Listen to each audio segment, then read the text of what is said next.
Hello and welcome to ज़रा हट के। मुबश्शिर ज़ैदी और ज़रार खुड़ो का सलाम कबूल कीजिए। आज वसत हमारे साथ नहीं है, कल ज्वाइन कर लेंगे। मगर आज की जो सबसे बड़ी ख़बर है कि 3 हफ़्ते बाद अफ़गानिस्तान पर कब्ज़े के तालिबान ने बिल आखिर एक अपनी अबूरी हुकूमत का ऐलान किया है, जो बताते खुद एक सरप्राइज़ है। लोग एक्सपेक्ट कर रहे थे कि एक परमानेंट जो है वो गवर्नमेंट का ऐलान होगा, मगर फ़िलहाल जो है एक अबूरी हुकूमत का ऐलान किया गया है, जिसमें मुल्ला हसन अखुन जो है उनको रईस जमहूर यानी जो अबूरी वज़ीर आज़म का ओहदा दिया गया है, और उसके अलावा 26 वज़रा हैं जिनको मुख्तलिफ़ ओहदे दिए गए हैं। उनके बारे में भी बताएंगे। सबसे पहले तो ये भी बताया गया है कि जो अमीरुल मोमिनीन का जो ऑफ़िस है वो शेख हैबतुल्लाह अख़ुंज़ादा जो कि तालिबान के सरबराह हैं उनको दिया गया है, ऑफिशियली दिया गया है। उसके बाद जो अबूरी वज़ीर आज़म हैं मुल्ला हसन अखुन, ये जो हैं इस वक्त जो तालिबान की फ़ैसला साज काउंसिल है, रहबरी शूरा, उसको भी हेड करते हैं और कंधार से ही इनका ताल्लुक़ है। उसके अलावा 2 डिप्टी प्राइम मिनिस्टर्स हैं यानी नायब वज़राए आज़म हैं, जिसमें अब्दुल गनी बरादर जो बहुत ज़्यादा आपको तालिबान के फ़ेस के तौर पर नज़र आए, चाहे वो दोहा में जो है मुज़ाकरात हों या तालिबान के कब्ज़े के बाद जो है वो सामने आए बहुत ज़्यादा उनको। और दूसरे जो नायब वज़ीर आज़म हैं वो मौलवी अब्दुस्सलाम हनफ़ी हैं। ये जो हैं उज़्बेक हैं। यूँ तो ये कहा जा रहा है कि ज़्यादातर जो तालिबान की अबूरी हुकूमत है, तकरीबन 98% वो सब के सब पश्तून्स हैं, और ज़्यादातर का ताल्लुक़ भी जो है वो कंधार से है या जो मशरक़ी सूबे हैं वहाँ से है। ज़्यादातर वो भी हैं जो टॉप अगर आप देखें तो वो मुल्ला उमर के काफ़ी करीबी रहे थे। अच्छा, जहाँ तक मुल्ला हिब्बतुल्लाह की बात है, ये चीज़ हमें शायद 13 साल पहले पता थी कि यही आएंगी, क्योंकि मार्च 2008 दोहा अकॉर्ड साइन करने के 1 हफ्ते बाद वहाँ पर एक फतवा जारी होता है कि ये हमारे अमीर हैं मुल्ला हिब्बतुल्लाह। तो ये पहले से है। ज़्यादातर ये जो लोग हैं ये या तो अभी भी किसी यूएस वॉच लिस्ट पर हैं या टेरर लिस्ट पर हैं, या थे या गुआंटानामो बे में भी थे। कुछ तो 10 बार मेरा ख्याल है ड्रोन हमले में हलाक भी हुए हैं, पता नहीं कितने बेगुनाह मरे होंगे, बागराम बेस पे, और कुछ पर तो मिलियंस ऑफ डॉलर्स का अभी भी हेड मनी है, जैसे सिराजुद्दीन। जी, और इस पॉइंट पर लोग अब जोक कर रहे हैं कि अगर इनको अफगानिस्तान की मरम्मत करने के लिए पैसा चाहिए तो अपनी पूरी कैबिनेट अमेरिका को बेच दें। ये भी बातें की जा रही हैं।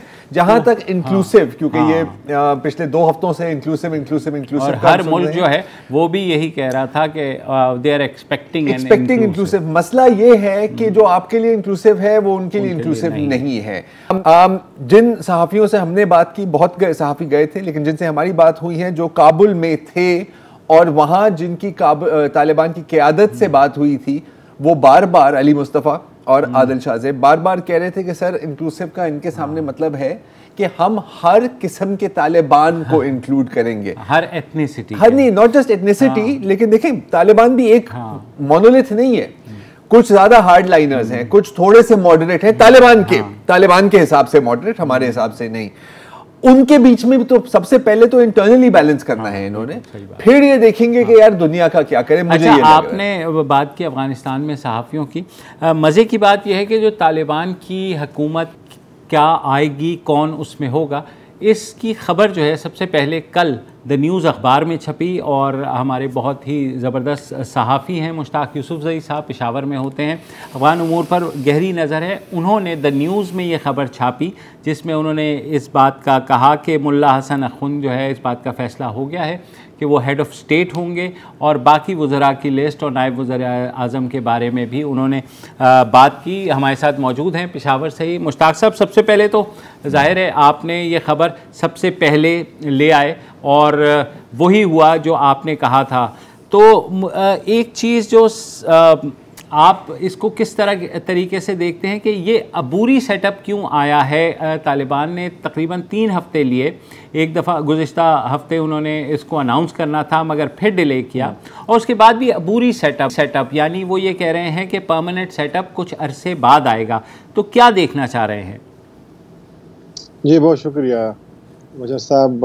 असल में ये जो उनकी हुकूमत भी, जब उन्होंने काबुल के ऊपर कब्जा किया था 15 अगस्त को, तो तालिबान खुद इस बात का एतराफ़ करते थे कि मैं बिल्कुल तवक्को नहीं थी। तालिबान ज़हनी तौर पर बिल्कुल तैयार नहीं थे कि काबुल इतनी जल्दी के साथ पता हो जाएगा, अफगान हुकूमत इतनी जल्दी बैठ जाएगी, सब लोग गायब हो जाएंगे। तो चूँकि 20 साल तक तो तालिबान ने लड़ाई की है, उन्होंने जंग के लिए तैयारी की है, तो उनको बिल्कुल भी अंदाज़ा नहीं था। वो भी समझ रहे थे कि शायद 5-6 महीनों के बाद, 1 साल के बाद शायद हुकूमत मिल जाए जी, और फिर वो तैयारी करेंगे। लेकिन अब चूँकि उनको हुकूमत मिल गई इतनी जल्दी, तो फिर उनके पास कोई मैकेनिज्म नहीं था। मेरी आवाज़ आ रही है आपको? जी बिल्कुल आ रही है। जी सुन रहे हैं आप। तो फिर चूँकि बहुत अरसा लगा और ये एक मुश्किल काम था, खुद तालिबान कहते थे कि हमारा असल इम्तिहान तो हमारा अभी शुरू हुआ है जी। तो फिर जो इनके लोग थे मुख्तलिफ सूबों में, उनमें भी तशवीश थी कि शायद इख्तिलाफात हैं, क्योंकि हुकूमत नहीं बन रही और इतने सारे ओहदे हैं, लोग बहुत कम हैं। फिर लाइन ऑर्डर का बड़ा मसला था। तालिबान ने फिर एक बयान जारी किया मदारिस को कि जो आपके पास बड़े बड़े तलबा हैं उनको छुट्टी दे दे, मदारिस बंद करे, उनको हमारे पास भेज दे ताकि ये हमारी मदद करे लाइन ऑर्डर मेंटेन करने में। तो ये एक मसला था। अभी चूँकि काफ़ी देर तक इनकी बात होती रही, जो उनकी सबसे बड़ी जो बॉडी है जो बड़े बड़े फैसले करती है उसको कहते हैं रहबरी शूरा, लीडरशिप काउंसिल। ये जो मुल्ला मोहम्मद हसन अखून है, ये उनके सरबराह थे। तो आखिर में फैसला उनके पास जाता है। उसके बाद उलमा काउंसिल है जो कि जितने भी शरई मसाइल है, जितने भी दीन से रिलेटेड इश्यूज़ है, उनके पास बैठते हैं। तो ये लोग बैठते हैं, अब तो बैठते हैं, बातें करते हैं। आखिर में फैसला जाता है फिर सुप्रीम लीडर जो जिनको अमीरुल मोमिनीन कहते हैं, शेख हिबतुल्लाह अखुंज़ादा, उनके पास। तो ये तकरीबन सब लोग यही कह रहे थे कि मुल्ला बिरादर ही नई हुकूमत के सरबराह होंगे, और भी मुख्तलिफ नाम थे, लेकिन सबसे जो बड़ा नाम था वो यही था, इनका था।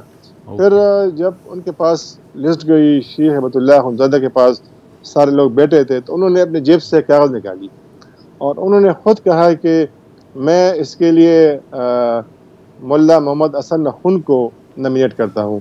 तो जाहिर है कि तालिबान की एक रिवायत है, उनका डेकोरम है कि जब अमीरुल मोमिनीन या सुप्रीम कमांडर कोई बात करता है, फैसला करता है, तो सब उसको मानते हैं, यूनानी मुस्लिम मानते हैं। तालिबान का एक सेटअप है कि ये जब आपको हुक्म दिया जाता है, आपको कोई जिम्मेदारी सौंपी जाती है, तो फिर लोग नहीं पूछते कि ये मेरे लिए छोटी है या मेरे लिए बड़ी है, फिर आपने वो करना है। तो इसलिए फिर सबको मजबूरन शेख हिबतुल्लाह अखुंज़ादा का हुक्म मानना पड़ा।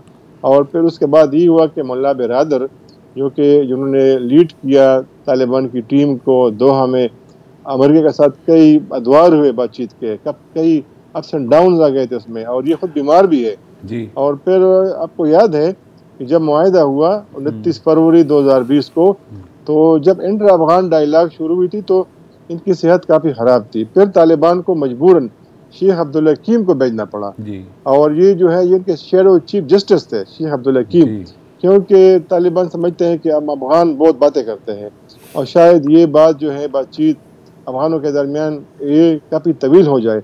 और यकीनन यही हुआ कि सिर्फ 4 हफ्ते अफगान गवर्नमेंट और अफगान तालिबान इस बात के ऊपर वो बातचीत उनकी जारी रही कि अफगानिस्तान का नया नाम क्या होगा।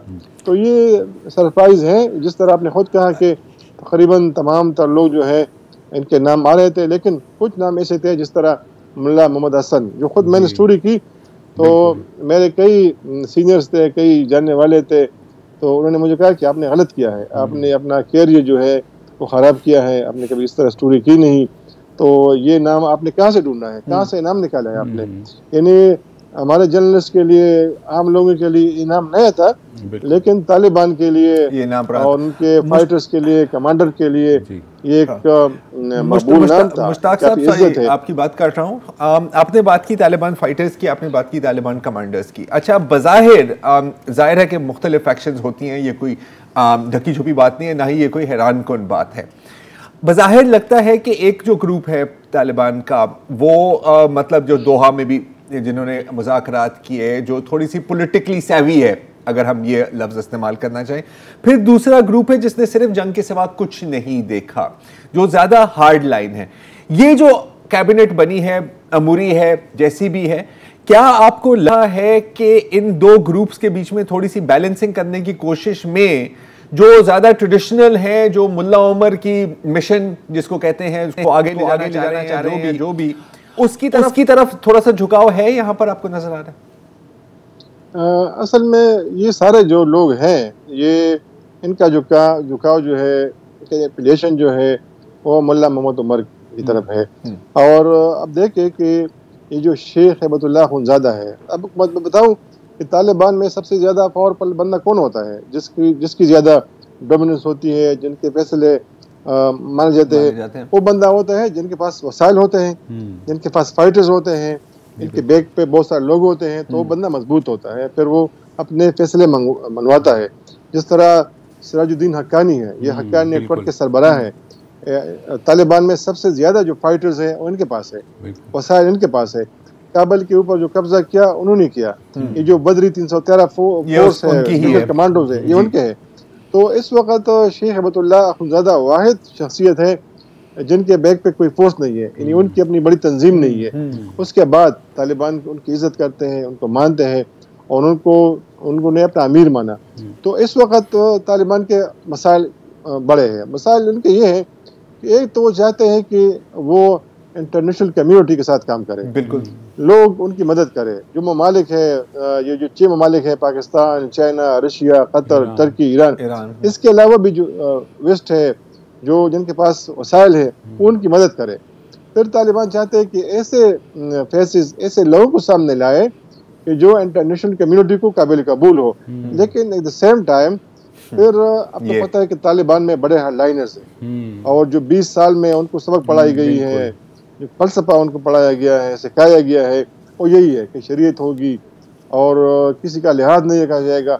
तो ये एक मुश्किल थी तालिबान लीडरशिप के लिए।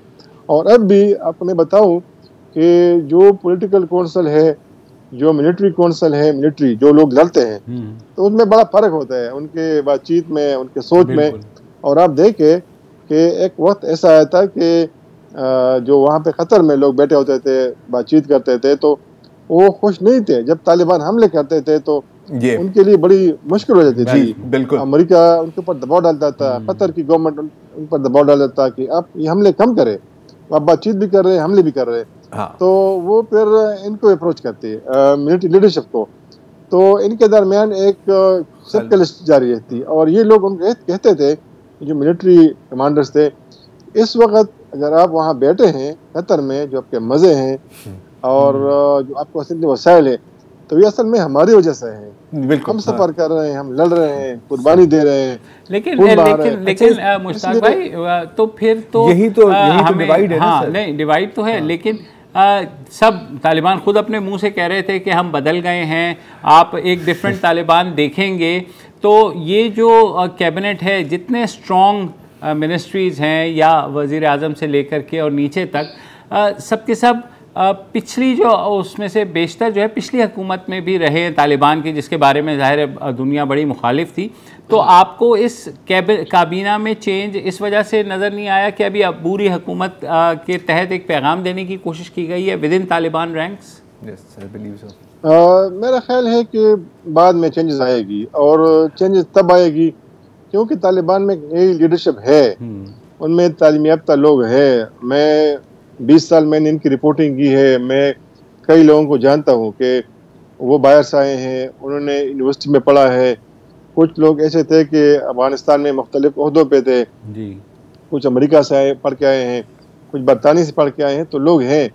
लेकिन मुसीबत यह है कि जब आपकी बैक मजबूत ना हो, जब आपके तो आप नहीं आ सकते, बैक पे फाइटर्स ना हो, आपके पास वसाइल ना हो, तो ये बड़ा मुश्किल होता है कि आप अपने लिए कोई ऐसा ओहदा पैदा करे। या तालिबान की सबसे बड़ी जो अहम बात है, जो मैं बताऊं कि वो ये है कि आप अपने लिए कोई ओहदा मांग नहीं सकते कि मैं इस ओहदे के लिए अहल हूँ और मैं इस शख्स से ज़्यादा अच्छा कर सकता हूँ। इन्हें बाज़ औक़ात हमें खुद बताते थे जो तालिबान के मुख्तलिफ लीडर्स थे कि ये जो पुला बंदा है, ये सिर्फ वसाइल ज़ाया कर रहे हैं, और ये सिर्फ जुबान का तेज है, ये काम का नहीं है।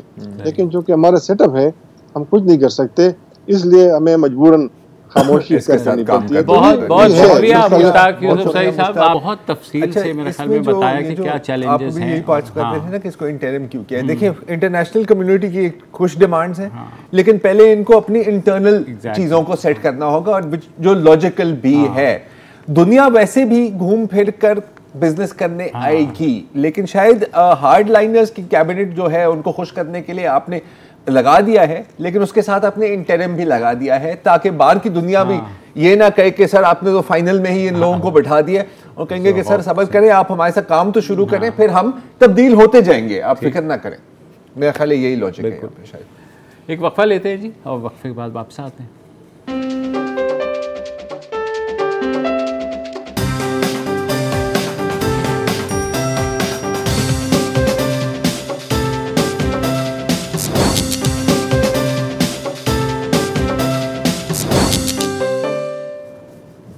Welcome back. तालिबान का दावा है कि उन्होंने पंजशीर पर मुकम्मल कब्जा कर लिया है। ज़्यादातर रिपोर्ट्स भी यही कह रही हैं, लेकिन नेशनल रेजिस्टेंस फ्रंट के जो सरबराह हैं अहमद मसूद, उनका बयान आया है कि नहीं, अभी तक लड़ाई चल रही है। ज़ाहिर है कि हमारे पास 100% तस्दीक नहीं है, लेकिन अफगानिस्तान की बात हो, पंजशीर की बात हो और पाकिस्तान का जिक्र ना हो, ये नामुमकिन है। तो सोशल मीडिया पर और बिलखसूस नेचुरली इंडियन टेलीविजन पर यही कहानी चल रही है, और जैसे कि रिपब्लिक टीवी और तमाम जो इंडियन टीवी चैनल्स हैं वहाँ पर तकरीबन यही एक नैरेटिव चल रहा है कि जी पाकिस्तान ना सिर्फ तालिबान की मदद कर रहा है पंजशीर में, बल्कि अपनी एयर फोर्स भी भेज दी है। और क्योंकि अक्सर इन लोगों की बातों पे यकीन नहीं आता, तो उसके साथ एक वीडियो भी डाल दी। मसला ये है कि ये ना पंजशीर की है, ना अफगानिस्तान की है, बल्कि ना ही इस दुनिया की हैं, क्योंकि जब इसको थोड़ा सा चेक किया गया तो पता लगा कि ये एक वीडियो गेम आर्मा 3 की स्क्रीनशॉट रिकॉर्डिंग, और मैंने सुना है कि बहुत अच्छी वीडियो गेम है, मैंने खुद खेली नहीं है, लेकिन ये यकीनन अपने व्यूअर्स के साथ खेल ही रहे हैं। लेकिन ये कि अच्छा, हस्ती टीवी की जगह उसको बेस्ती टीवी, अच्छा उन्होंने भी सारा मलबा वहां डाल दिया कि जी हमने सोशल मीडिया पर देखा था, हमने कहा कि यार सही होगा। अच्छा, अब ये बहुत होता है, सोशल मीडिया पर देख लिया, हमने चला लिया। और जाहिर है कि अगर रिपब्लिक के पास एक स्कूप आ गया है, तो फिर इंडिया टुडे कैसे पीछे रह सकता है। तो इंडिया टुडे ने कहा कि यार आपके पास जहाज है, हमारे पास भी जहाज है, चेक करें हमारा जहाज, चेक करें उनका जहाज जी। अच्छा, अब इनको क्रेडिट इस बात का जाता है कि कम से कम किसी सोर्स को कोट किया है, और सोर्स भी गेम से नहीं उठा, छोटी नहीं है, सोर्स भी छोटी नहीं है, सोर्स है अहमद मसूद। अच्छा, यहां पर क्या हुआ? बिल्कुल ऐसा ही हुआ कि एक अकाउंट मसूद 123 के नाम से है, और उसने ये तस्वीर पोस्ट की कि ये है एक पाकिस्तानी फाइटर जेट जो रेजिस्टेंस के शेरों ने आके गिरा दिया है। अच्छा, बहुत अच्छी बात है, लेकिन जब इसको सर्च किया गया तो पता लगा कि 2018 में यूएस के एक F-16 तैयारा एक ट्रेनिंग फ्लाइट में एरिजोना में क्रैश लैंड किया। अच्छा, नहीं, लेकिन स्टोरी यहां खत्म नहीं होती।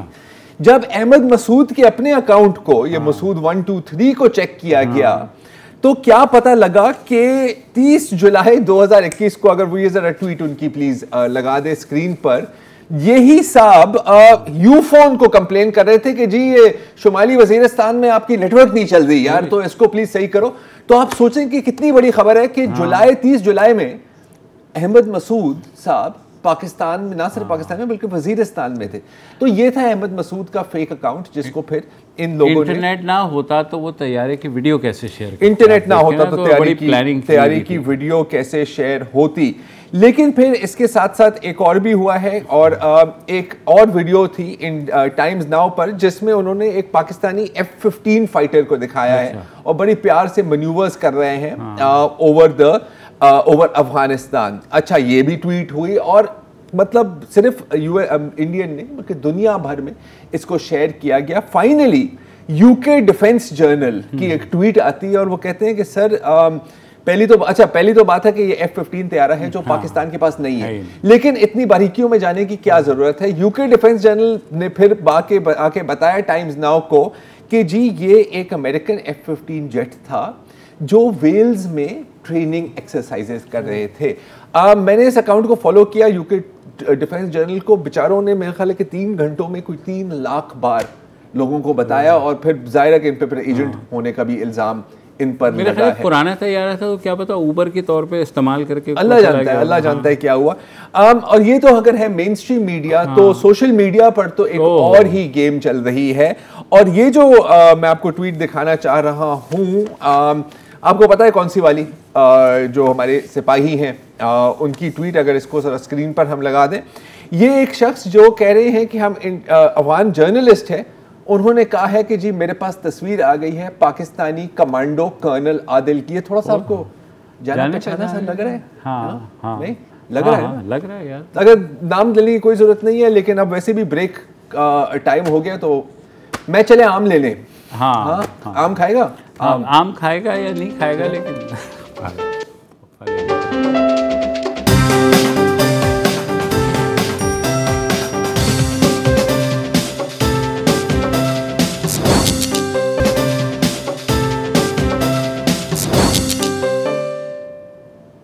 Welcome back. और अब बात करेंगे मेडिकल की 3rd ईयर की तालिबा कोहाट की आसमा रानी की, जिनको जनवरी 2018 में एक शख्स मुजाहिद आफरीदी ने इस बात पर कत्ल कर दिया कि आसमा रानी ने उनसे शादी करने से इनकार कर दिया था। उस पे बहुत उस वक्त जो है शोर मचा। उस वक्त के चीफ जस्टिस जो हैं साकिब निसार, उन्होंने नोटिस लिया और बाकायदा जो है ये शख्स जो था मुजाहिद आफरीदी कत्ल के फ़ौरन बाद जो है यूनाइटेड अरब एमिरेट्स भाग गया और वहाँ से फिर सुप्रीम कोर्ट ने ऑर्डर दिया और FIA ने रेड नोटिस इंटरपोल के थ्रू इसको वापस ले आया। और इस बरस जून में पेशावर की एक डिस्ट्रिक्ट सेशन अदालत ने इस शख्स को सज़ाए मौत सुनाई। सब कुछ बेहतर हो गया, फैमिली ने उसको कहा कि उन्हें इंसाफ मिल गया है। मगर कल ये ख़बर आई कि एक जिरगा गया इनके घर, जिसके बाद उनके जो वालिद हैं आसमा रानी के, ग़ुलाम दस्तगीर, उन्होंने कहा कि उन्होंने अल्लाह के नाम पर इस कातिल को माफ़ कर दिया है और यूँ सुलह हो गई। मामला जो है अब जाएगा वापस उस कोर्ट में जिसमें कहा जाएगा कि क्योंकि सुलह हो गई है, और वो सुलह भी एक जिरगे के जो है कहने के ऊपर हुई। अब उसमें क्या दबाव डाला गया क्या नहीं, उस बारे में बात करेंगे हमारे साथ। बस एक चीज़ मैं कह रहा हूँ कि रिपोर्ट्स के मुताबिक जमीयत उलमा इस्लाम फजल के MNA मौलाना मोहम्मद अनवर, अवामी नेशनल पार्टी लकी के चीफ मलिक अली सरवर, कौमी वतन पार्टी के जिलाई सदर अमीर ज़ादा खटक और उलमा कबाइली जो लीडर्स हैं वो तमाम कबाइल टीचर्स एसोसिएशन के सदर भी इसमें थे। उसमें जो कबाइली इलाका जात के जो मलिक हैं मुशीरान वो भी मौजूद थे। और जिस तरह का ये आया बयान उनकी तरफ से, वो ये आया कि राजपूत और आफरीदी ख़ानदान के दरमियान दुश्मनी दोस्ती में बदल गई। लेकिन कितनी अच्छी बात है। हाँ, कैसा लगता है। हमारे साथ सिराजुद्दीन हमारे नुमाइंदे जो है वो मौजूद हैं। सिराज, ये जो अब सुलह हो गई है तो ये मामला अब दोबारा अदालत में ज़ाहिर है जाएगा और अदालत इस चीज़ को देखेगी, लेकिन जिरगे के इस फैसले के ऊपर तो बाकायदा कानून में लिखा गया है, ख़ुसूसन कि जो गैरत के नाम पर, सो कॉल्ड गैरत के नाम पर कत्ल होता है, और उसमें कि जिरगे की कोई हैसियत नहीं होती और रियासत जो है वो किसी भी सूरत माफ़ नहीं करती कातिल को, चाहे वो सुलह हो जाए। तो आपके पास क्या मालूमात है? मुर्शिद साहब, ज़ाहिर साहब बहुत शुक्रिया। ये मेरे लिए भी काफ़ी हैरानकुन बात थी कि इस केस को हमने मुकम्मल फॉलो किया था, इसकी स्टोरी की थी, उनकी फैमिली स्ट्रगल को हमें देखने का मौका मिला था। इनके वालिद साहब और जो भाई और उसकी माँ भी सड़कों पर आई थी, काफ़ी इन्होंने स्ट्रगल किया था, उन्होंने अपील की है और इन तमाम स्ट्रगल के बाद बंदा मतलब गिरफ़्तार हुआ है, इंटरपोल के ज़रिए पाकिस्तान लाए, उसकी ट्रायल हुई है। और जो रिसेंटली उसकी ट्रायल के अनाउंसमेंट के दिन हम सेंट्रल जेल के अंदर मौजूद थे, सिक्योरिटी बुनियाद की बुना पर सेंट्रल जेल पेशावर में कि इसकी अनाउंसमेंट हुई, वहाँ पे उसकी माँ जो है स्पेशली वो कोहाट से सिर्फ ये सुनने के लिए, केस के फैसला सुनने के लिए आई थी। वो बीमार भी थी, मैं आपको बता नहीं सकता हूँ सर उसकी फीलिंग और उनकी जो एक सेटिस्फेक्शन उनके चेहरे से जो केस सुनने के बाद, फैसला सुनने के बाद हमने देखा है, वो काफ़ी मुतमईन नज़र आ रही थी। उसके वालिद साहब जो है वो भी इंतहाई मुतमईन नज़र आ रहे थे। और भाई उन लोगों ने जो बात हुई थी वो यही कह रहे थे कि वो इंतहाई मुतमईन हैं अदालतों के ऊपर भी, जो स्ट्रगल उन्होंने की, जो इंसाफ के लिए उन्होंने कोशिशें की, इंसाफ मिला है। लेकिन इससे पहले भी अगर देखें सर, उनके लिए अप्रोच, जरगे और ये तमाम चीज़ें होती रही है, यह कोई मतलब नई बात नहीं थी। लेकिन अचानक से मुआफ़ करना सर, ये इसमें कुछ बातें आ गई थी। फिर इसमें तबलीगी मरकज़ के उलमा जो थे इन्होंने बड़ा किरदार अदा किया है, सियासी अमायदीन ने, ट्राइबल जो इन्फ्लुएंशियल्स हैं उन लोगों ने काफ़ी ज़्यादा इस पर किरदार अदा किया है। बैक डोर इसके ऊपर निगोसिएशन हुए, वकला के ज़रिए इसको अप्रोच किया गया। और इससे पहले भी वहाँ पे एक जरगा होना था इसके घर में, कोहाट में ही, लेकिन जो मरवत जो जरगा है उन लोगों ने इसका बाइकाट किया है, वो इसके मुखालिफ है। चूँकि इनके अहल खाना जो फैमिली वाले हैं वो बेसिकली लकी मरवत के हैं, लेकिन ये रहते हैं कोहाट में, तो इनकी मुखालिफत की वजह से 2-3 दफ़ा जो इन लोगों ने कोशिश की थी वो नाकाम हुई। अब केस अनाउंसमेंट के बाद भी बाकायदा तौर पर इनको अप्रोच किया गया है और इसके ऊपर अब फ़ी सबीलिल्लाह तो उन्होंने ऐलान किया है कि कर दिया है। बाकी अल्लाह जाने, बहुत सारी बातें सोशल मीडिया पे भी चल रही हैं, हमारे पास भी आ रही हैं कि कुछ मिडल मैन के लोगों ने किरदार अदा किया है, कुछ पैसों का भी काफ़ी रोल रहा है। लेकिन फैमिली ने खुल के ये कहा है कि हमने फ़ी सबीलिल्लाह इसको मुआफ़ किया है। ये सुलह एक हिसाब से सर, जगह भी इसको नहीं कह सकते, सुलह हुई है दो ख़ानदानों में, ये कहकर सुलह किया है कि इसमें कत्ल क्या जो दुश्मनी थी इसको दोस्ती में बदल गया। हालांकि इसमें कोई दुश्मनी वाली बात नहीं थी, इनका कोई तनाज़ा कत्ल कोई इस तरह सिलसिला नहीं चला आ रहा था। सिर्फ शादी के इनकार के ऊपर एक मुजाहिद अफरीदी ने लड़की को कत्ल किया और ये बात अदालत में भी प्रूफ हुई। लड़की ने लास्ट अपने जो आखिरी लम्हात में उसने एक वीडियो बयान भी रिकॉर्ड कराया था, इससे यह साबित हो गया है कि उसने कत्ल किया है। तो इसमें कुछ सर, मैं पर्सनली ये समझता हूँ सोसाइटी के हमारे कुछ अवामिल हैं, उसने बड़े किरदार में समझता हूँ एलिमेंट्स हैं, जिसकी वजह से ये मजबूरी शायद के लिए कंप्रोमाइज़ करना पड़ता है। फैमिली को भी मतलब खुल के भी इसके ऊपर बात नहीं कर सकते हैं। कुछ लोग इन्फ्लुएंशियल्स होते हैं, इन्फ्लुएंशियल रास्ते अपनाते हैं, डिफरेंट तरीके से बैक डोर से अपने आप को पर दिखाते हैं कि वो इन्फ्लुएंस करते हैं, वो इन्फ्लुएंशियल हैं। तो इसी बात के ऊपर वो कुछ चीज़ें ऐसी हो गई हैं, जैसे अगर इनको फांसी हो जाती है, अगर हो जाती है तो इसके घर वाले इसके ऊपर नाराज़ होते हैं। फिर मतलब ये एक बात यहाँ पे दुश्मनी की हद तक जा सकती है। और फिर दूसरी फैमिली अगर कमज़ोर हो तो वो इसको अफोर्ड करना मैं इसी पे आ रहा था कि फैमिली वाले उन चीज़ों को भी देखते होते हैं। साथ में और फैमिली में यहीं पे रहना होता है और इसको किसी तरीके से इन्फ्लुएंस कर लेते हैं। तो ये तमाम चीज़ों के ऊपर सर ऐसा रहा है कि इनको कंप्रोमाइज़ के लिए कुछ रास्ते खुल गए हैं। और सर जहाँ तक ये कोर्ट की बात है, अभी तक ये मामला कोर्ट में नहीं आया सर। ये अब देखते हैं जिस अदालत ने इसका फैसला दिया है इसी अदालत के सामने ये वापस आना है। फिर इसके माँ बाप को, वालिदैन को बुला के इससे बाकायदा वेरीफाई करना है। वक्फे के बाद आपसे बात करेंगे।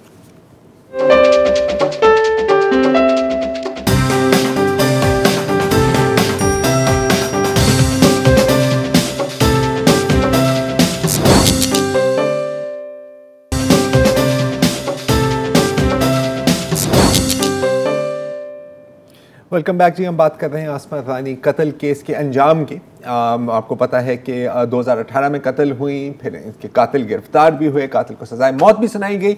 लेकिन अब खबर आई है कि आसमा रानी के वालिद साहब ने कातिल को माफ़ कर दिया है। अब अक्सर इन तरह के केसेस में 3 चीज़ें फैक्टर इन करती हैं। ज़ाहिर है हम नहीं कह सकते, और कभी कभी तीनों चीज़ों का कॉम्बिनेशन होता है। या तो दबाव डाला जाता है, धमकी या सोशल प्रेशर, या तो फिर पैसे खिलाए जाते हैं, राइट।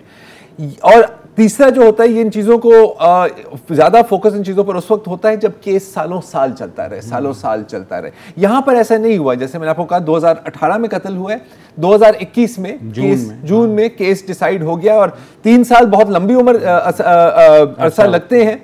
लेकिन हमें पता है कि ये केस 10-10, 12-12 साल भी चल सकते हैं। अब जाहिर है हम ये नहीं कह सकते सिराजुद्दीन साहब कि इसमें क्या फैक्टर हुआ है, किसी पर हम इल्ज़ाम नहीं लगा सकते सबूत होने के बगैर। लेकिन और यकीनन आसमा रानी की रूह को बड़ा सुकून पहुंचा होगा कि उसके खून से इतना बड़ा सुलहनामा लिखा गया है। लेकिन कानून इसके बारे में क्या कहता है? क्या इस तरह की माफ़ी की इजाज़त है? लीगल स्टेटस क्या है इसका? देखिए ज़ाहर साहब, बिल्कुल मेरे एक जो सीनियर लॉयर हैं ये उससे अमीरुल्लाह चमकनी, उससे भी आज इस हवाले से मेरी बात भी हुई थी और इसके ऊपर काफ़ी वो किया है हमने। लीगली अगर देखा जाए सर, इसमें गुंजाइश ये है क्योंकि ये मुद्दई भी है, कंप्लेनेंट भी है और ये कंपाउंडेबल जो ऑफेंस है इसी के ऊपर अदालत में गुंजाइश है। लेकिन ये मामला अदालत में जाना अभी प्रॉपरली बाकी है। अदालत अब बाकायदा इसकी जाँच पड़ताल करेगी। इसके जो वालिदा है और वालिद है और इसके भाई हैं या उनके जो क्लोज रिलेटिव ब्लड, उनको बुलाने के बाद उनसे इस चीज़ को वेरीफाई करेगी और उनसे बाकायदा पूछेगी किसी तरह वो सोसाइटी के प्रेशर में या किसी तरह लालच में या किसी और काम के लिए तो नहीं कर रहे, मतलब कोई प्रेशर ग्रुप वगैरह तो नहीं। इन तमाम चीज़ों को अब अदालत इनसे करने के बाद ये फैसला करेगी कि ये इस तरह के वो फैसला देना बाकी है। अब ये केस अदालत में आना प्रॉपरली बाकी है। सुलहनामा हो गया, उन लोगों के पास राजीनामा हो गया, गले लग गए हैं और जरगे ने अपना फैसला दे दिया है, जिसमें काफ़ी जो इलाके के इन्फ्लुएंशियल जो रिलीजियस लीडर थे, तबलीगी मरकज़ थे, वो इसके अंदर मौजूद थे। उन लोगों ने भी उसके ऊपर कलीदी किरदार अदा किया है और ये फैसला आना बाकी है। अगर इसके केसेस की अगर कुछ एक मुख्तसर बता दो सर, देखें ये इन तरह के केसेस में अक्सर इस तरह के फैसले हो जाते हैं। कराची के शाहजेब कत्ल केस का आपके सबके सामने मौजूद हैं और भी इस तरह के केस है। इसके साथ एक फ़ायदा उठा के एक बात ये भी करना चाहूँगा, एक केस हमारे सामने अभी भी है, उसमें बहुत सारे प्रेशर्स भी आ रहे हैं लेकिन वो डटा हुआ है, वो है मशाल के वालिद इकबाल लाला। वो उसके ऊपर भी इतने ज़्यादा प्रेशर्स आ रहे हैं लेकिन वो इसको प्रेशर्स को बर्दाश्त कर रहा है। उसका भी यही कहना है कि इन तरह के केसेस में सोसाइटी की जानिब से नॉर्मली बहुत ज़्यादा प्रेशर आता है। हमारे रिवायत इस तरह आते हैं, फिर दुश्मनी दर दुश्मनी चलने के चांसेस, खौफ हो, एक पैसे के लालच और सोसाइटी में आपके खिलाफ डिफरेंट तरीके से रोल्स करना, मुख्तलिफ फैक्टर्स की वजह से ऐसे कंप्रोमाइज़ करना पड़ते हैं। ठीक है, बहुत शुक्रिया, बहुत शुक्रिया सराजुद्दीन। आप देखें अब इतनी बड़ी हैं, इतनी बड़ी सोशल इश्यूज हैं, फैमिली इश्यूज हैं। एक छोटी सी आसमा रानी बेचारी जो कत्ल हुई, आप जो बयान आया है, जो बयान आया ना, उसमें उन्होंने कहा है कि माफ़ करना पैगंबरों का शेवा है, कुरान और हदीस से हमें बदला लेने के बजाय माफ़ करने का दर्स मिलता है। बिल्कुल, लेकिन प्रेशर डालने का हक तो नहीं मिलता ना, अगर आप आज़ादी से उनको वो करें। ये और बड़ी अफसोस की बात है कि वहाँ पर उलमा कराम भी बैठे हैं। सबको पता है कि जिस तरह यहाँ पर हमने एक इस्लामी कानून और एक इस्लामी रवायत को तोड़ मरोड़ कर, I am sorry I have to say it, इस्तेमाल करते हैं, क्योंकि यहाँ पर किसास और दियत का कानून माशरे में अमन के लिए नहीं है। ये है कि सर ये आपका एक मतलब दियत में तो ये है सर क्रेडिट कार्ड, इसको स्वाइप करें। अच्छा एक कत्ल किया है, चलो यार 20 लाख में डन कर देते हैं। 3 लोगों का कत्ल किया, चलो करोड़ में। और वो आप पे डिपेंड करता है ना यार। जैसे आप दुकान में जाते हैं, अगर कोई बड़ा सूट वूट टाई में आता है ग्राहक तो दाम बढ़ जाता है ना। तो यहाँ मिडिल मैन होते हैं जिसकी तरफ सिराज ने कहा कि जो कहेगा जी मैं करवाता हूँ अगर मुझे इतने पैसे दे दें, थोड़ा सा जो भी आप खुश हो, ये भी होता है। So this is a twisting of the law ना, बिकॉज अगर आप ये नहीं कह सकते किसी भी कानून और ख़ासतौर पर इस्लामी कानून की बुनियाद नाइंसाफ़ी हो ही नहीं सकती, वो फिर इस्लामी नहीं है, राइट। लेकिन यहाँ पर ऐसा ही है। अच्छा माशरे के लिए, फैमिलीज़ के लिए मुझे तो सिर्फ याद आती है, क्योंकि यहाँ पर बहुत लोगों ने बात की और जाहिर है ये सब मर्द हजरात थे, फिर एक दूसरे को कि गले भी लगे, आई एम श्योर मिठाइयाँ भी बांटी होंगी, एंड में सब एक दूसरे के हाथ मिलाकर बड़ी कंग्रेचुलेट करके कि हमने एक बहुत बड़ा अजीम काम किया है सर। मुझे याद है जब वो क्लिप आई थी आसमा रानी की, मुझे याद है कि वो मर रही थी और अपनी ज़बान से बिफोर डाइंग उसने पॉइंट किया था कि उसके साथ क्या हुआ है। अगर इस हालत में भी आपको इंसाफ नहीं मिल सकता तो क्या फिर कब्र फाड़ कर लाश बाहर निकले और कहे कि जी हम भी थे, हम भी इंसान थे, हम भी सांस लेते थे, हमारी भी कोई ख्वाहिशें थी, उम्मीदें थी जो हमारे साथ दफन हो गई और हमारा कातिल आराम से घूम आराम से। और मैं इनकी जो बहन है आसमा रानी की, वो लंदन में होती हैं, उनका ट्विटर अकाउंट पे देख रहा था, सफ़िया नाम है उनका। वो बेचारी 4 दिन पहले तक वो इंसाफ का वो कर रही थी कि मेरी बहन को इंसाफ मिल गया। और मेरा ख्याल है बेहतर है कि वो लंदन में ही रहे। बिल्कुल सही बात। आज के लिए जनाब इतना ही, कल दोबारा हाजिर होंगे। खुदा हाफिज़।